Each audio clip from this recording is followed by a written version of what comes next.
Meus amigos, hoje eu quero conversar com vocês sobre o caso da empresa que quebrou por excesso de sucesso. Alguém vai ficar com aquela cara de ponto de interrogação, diz, como é que é? Eu quero vender a ideia para vocês que do ponto de vista financeiro o sucesso é tão perigoso quanto o insucesso. No insucesso, você está sem dinheiro, você está apertado, não está conseguindo vender bem, tua receita não está lá, essas coisas, você tem que comprimir seus custos até para ter, por uma razão simples, para poder sobreviver.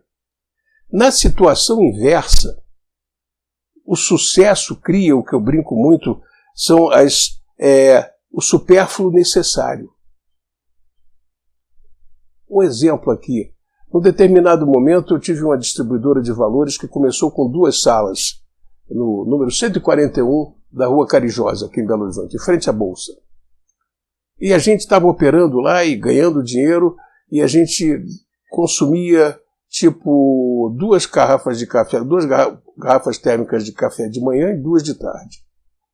Aí nós crescemos, ficamos com o andar todo, e aí nós já estávamos gastando 6 garrafas de café, 3 de manhã, 3 de tarde. Aí, de repente, nós compramos um prédiozinho na Rua da Bahia e começamos a fazer negócios ali. E, de repente, a gente começou com 8 garrafas de café, mas aí nós verificamos que nós tínhamos uma necessidade enorme de ter uma máquina de café. E nós fizemos aquela máquina de coador com aquela torre, aquele negócio todo. O café era bom. Mas, de repente, nós começamos a ter uma necessidade inadiável de ter uma máquina de café expresso. Que eram caras naquela época, daquelas máquinas de manivela, aquele negócio. Compramos a máquina de café. Aí, de repente, a gente ficou sabendo, o pessoal precisa tomar café com leite, tem gente que tem gastrite e tal. Aí nós precisávamos ter uma boa geladeira para guardar essas coisas. Então, de repente, a gente tinha quase que uma lanchonete, como necessidade para operar. Quando, na realidade, o que o pessoal precisava era o quê? Era de café para ficar antenado em termos de negociação. Então, só para rapidamente falar, o sucesso, o caixa sobrando, é um negócio complicado.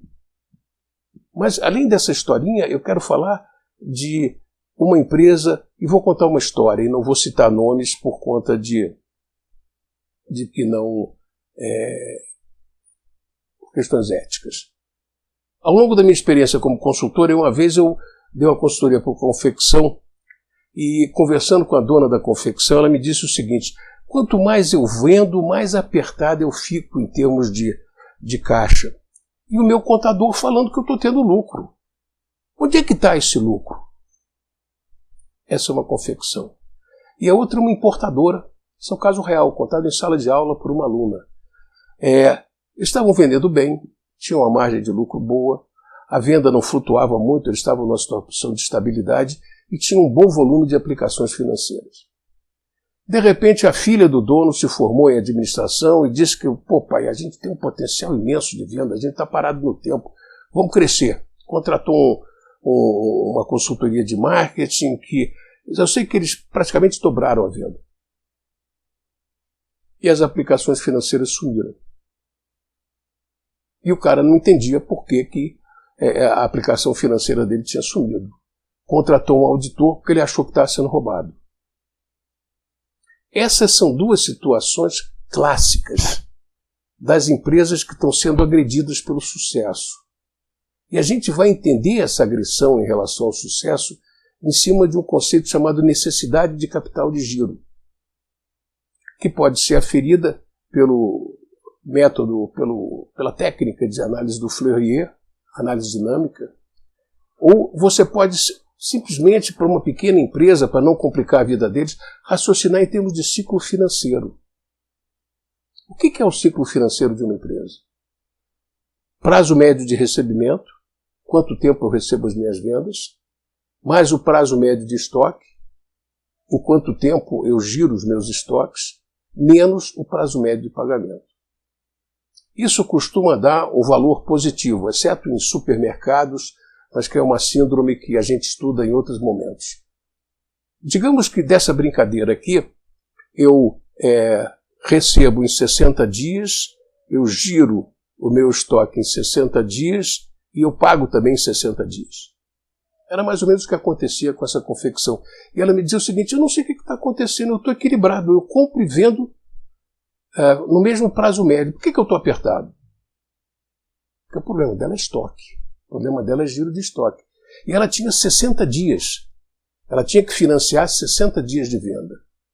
Como é que você bota isso aqui em número? O número de dias de venda, você precisa de necessidade de capital de giro, vezes a sua venda por dia. Ótimo. Aí você teve sucesso. Sua venda por dia dobrou. Se você manteve os mesmos valores de prazo médio de recebimento, de prazo médio de estoque, de prazo médio de pagamento, o que vai acontecer é que a sua necessidade de capital de giro também vai dobrar. E aí você vai tendo um aumento dessa necessidade e de repente você tem um muro na sua frente chamado limite de crédito.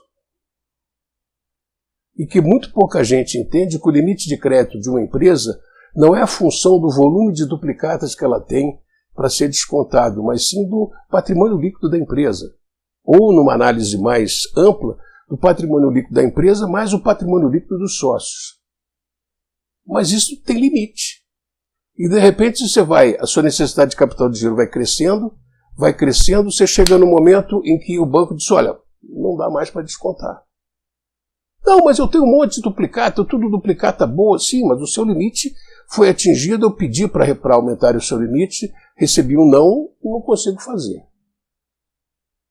Aí como é que continua essa história triste? A empresa vai sair do banco, vai para a factory, taxa mais alta. Saiu do factory, vai para a agiota, taxa mais alta, taxa de desconto mais alta. E quando você estoura o limite de crédito até com o seu agiota, você vai ter que passar por situações meio vexatórias de pagar fornecedor com duplicata. Vai ter que negociar, passar vergonha, essas coisas todas. E chega no momento em que você não pode pagar a folha salarial com duplicatas. Impostos, talvez impostos você consiga convencer o Banco do Brasil ou outro banco a descontar. Por quê? Porque é a tal história, o banco te empresta de um lado e recolhe do outro, em termos de impostos. Mas então, esse é um dos problemas mais sérios que você tem em médias, pequenas e microempresas. É o gerenciamento do ciclo financeiro da empresa.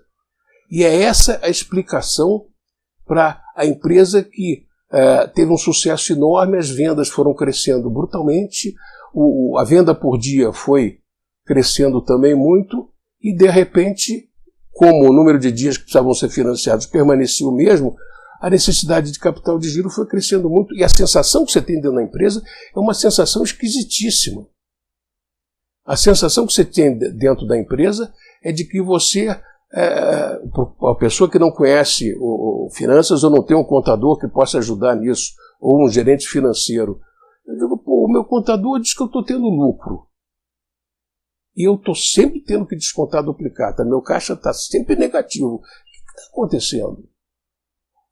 A explicação para a confecção é de que ela precisava reduzir o ciclo financeiro dela ou reduzir o ritmo de crescimento. Agora, imagine uma empresa pequena em que você tem uma pequena empresária que fez sucesso, que está vendendo, que o produto dela é muito bom, as vendas estão crescendo. De repente, o consultor chega para ela e diz o seguinte: olha, a senhora precisa gerenciar esse crescimento. Cresce, estabiliza um pouco para melhorar o seu caixa, cresce de novo, estabiliza de novo. E a dona da empresa troca de consultor, porque diz: o quê? Esse cara está com ciúmes do meu sucesso.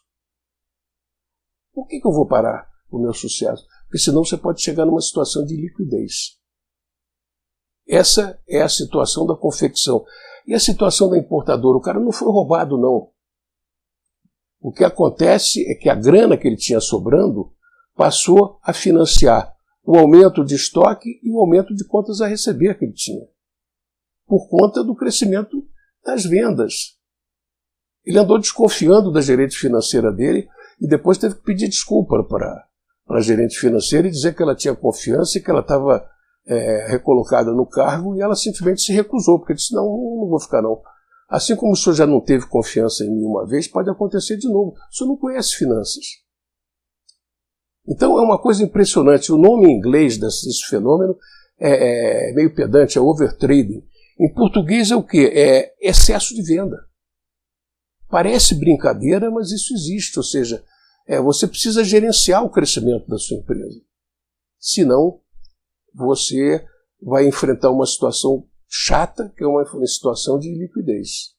Vai ter que pedir recuperação judicial, se você tiver com os impostos em dia, e alguma coisa desse tipo. Tratar desse problema, gerenciar esse ciclo financeiro, é uma parte que eu acho fundamental de uma coisa chamada administração financeira de pequenas e microempresas. Gestão de capital de giro, ou gestão de liquidez, é também um curso que vem por aí. Ou seja, ok, como é que eu lido com esse ciclo financeiro? Por onde eu começo a tentar reduzir o meu ciclo financeiro? Esse é um problema sério de médias, pequenas e microempresas que pode evitar que aconteça o caso da empresa que quebrou por excesso de sucesso. É isso aí por hoje, meus amigos. Espero vocês no próximo vídeo. Um abraço.